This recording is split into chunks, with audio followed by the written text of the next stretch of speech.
40 দিনের শ্রীলঙ্কা সফর হার দিয়ে টেস্ট সিরিজ শুরু করে শেষটায় টি-20তে জয়। 3 ফরম্যাটের ক্রিকেটে ড্র করে বাড়ি ফিরেছে টাইগাররা। পারফরমেন্সের বিচারে বিদেশের মাটিতে সেরা সাফল্য। তবে 20 ওভারই ক্রিকেটকে মাশরাফির বিদায় জানানোর সিদ্ধান্ত অবাক করেছে অনেককেই। বাংলাদেশের শ্রীলঙ্কা ট্যুরের গল্প ছবি রিক্যাপ করেছেন মাহদি হাসান। সিংহ আর বাঘের লড়াই, লঙ্কান লায়নদের ডেরায় গিয়ে বাংলা টাইগাররা কেড়ে নেবে ওদের হোম রেকর্ডের বড়াই।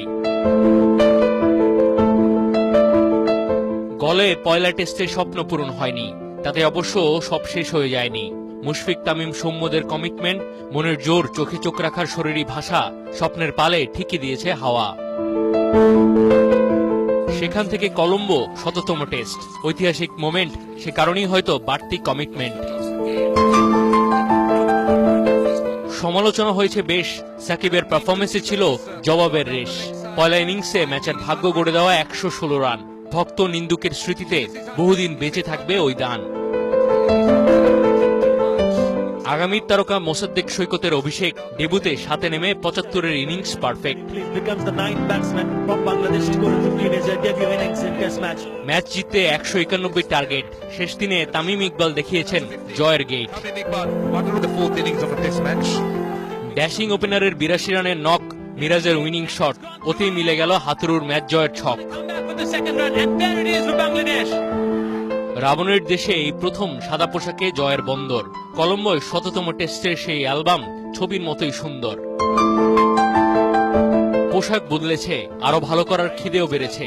ডাম্বুলায় ম্যাচিউর তামিমের ১২৭ সবার নজর কেড়েছে। জার্সিতে ৭৫, ফিনিশিংয়ে সাকিব খেললেন সিগনেচার টাচের ৭২। ৩২৫ তাড়া করতে নেমে শ্রীলঙ্কা পারেনি ২২৪-এর বেশি পেরোতে।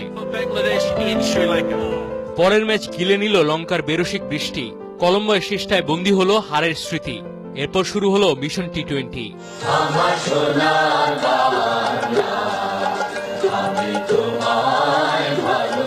কোটি প্রাণের আশা, লাল সবুজের ভালোবাসা, ভক্তদের বিস্ময় আর আবেগে ভাসালেন। ক্যাপ্টেন মাশরাফি আচমকা টি-20 থেকে অবসরের সিদ্ধান্ত জানালেন।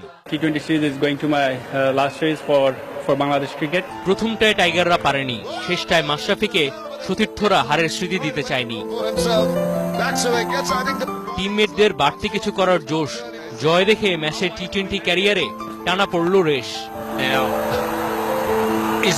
বিদেশের মাটিতে স্মরণকালের সেরা সাফল্য, সাথে মাশরাফির বিদায়। এই ঘোর যেন মধ্য দুপুরের মায়াবী বিভ্রম। মাহদি হাসান, ৭১।